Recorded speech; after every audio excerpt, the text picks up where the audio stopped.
ushbu blok sxemada o'zgaruvchilarga a 0, b 1, n 13 qiymatlari berilgandagi algoritm natijasini toping deyapti. Algoritm demak quyidagicha. Demak, yozib qo'yamiz. A uchun 0, b uchun 1, n uchun 13 qiymat berilyapti. Endi e'tibor qiling. Mana bu yerda s teng a plus b, demak a bizada 0 ga teng plus b 1 ga teng. Demak, buni yig'indisi bizada 1 chiqar ekan. Endi e'tibor qiling. S n dan kichik yoki tengmi? S ning qiymati necha?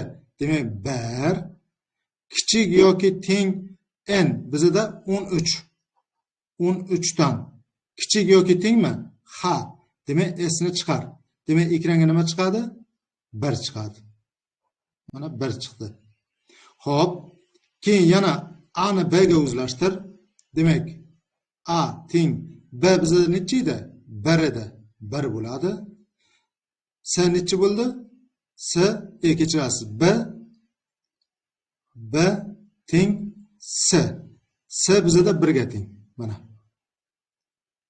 Xo'p, yana e'tibor qiling, mana bu strelka orqali mana shu yerga yana qaytib kelyapti.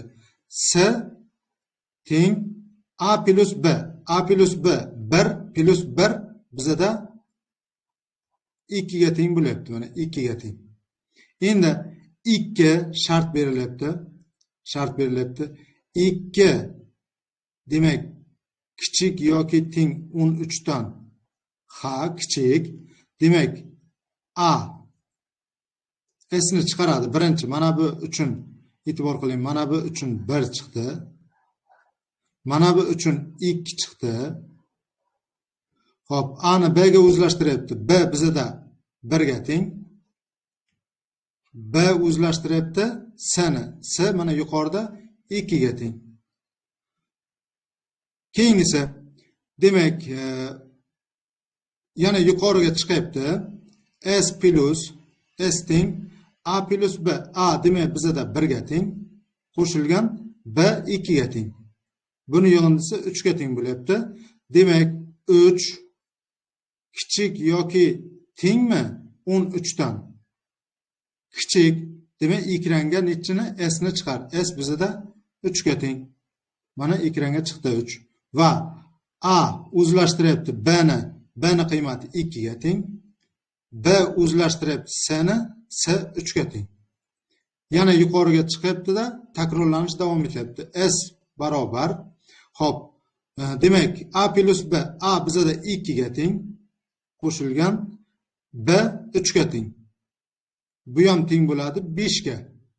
Xo'p, 5 kichik yoki tengmi 13 dan? Ha, unaqada 5 ni ekranga chiqar.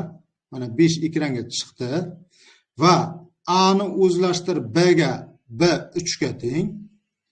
B ni o'zlashtir s ga, s bizada 5 ga teng. Xo'p, endi yana yuqoriga qaytib kelyapti-da, s barobar a plus b. A 3 ga teng, b 5 ga teng.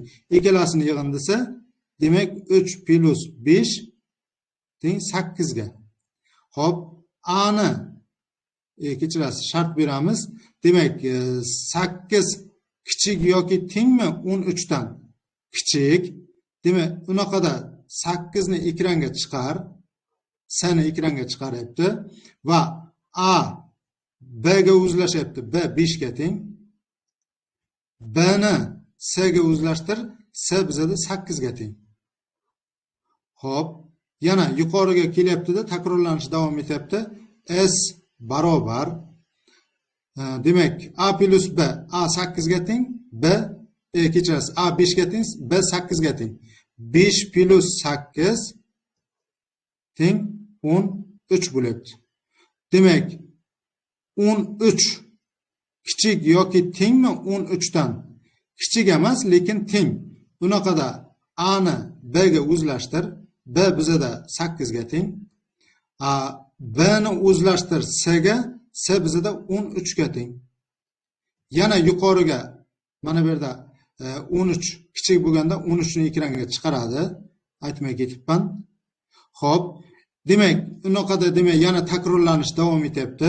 S barobar A plus B. Demak, A bizada 8 ga teng qo'shilgan, B 13 ga teng. 13. Demak, buni yig'indisi 21. Endi shart berilyapti. 21 kichik yoki tengmi 13 dan? Kichik ham emas, teng ham emas. Demak, mana shu yerda e'tibor qiling, mana bu blok sxemaga e'tibor qiladigan bo'lsangiz, demak, yo'q bo'ladi-da, mana pastga tushadi-da, tamomlash bo'ladi va ekranga chiqadigan sonlar e'tibor qiling, mana aylanaga olib qo'ydim. 1 chiqar ekan, 2 chiqadi, 3 chiqadi, 5 chiqadi, 8 chiqadi va 13 chiqadi. Shu bilan takrorlanish tugaydi. Yo'q bo'ladi, shartni bajarmaydi va tamom, ya'ni tamom algoritm yakunlanadi va ekranga chiqadigan sonlar quyidagicha. Javoblardan qaraydigan bo'lsak, bu bizda birinchi A javobimizga to'g'ri keladi.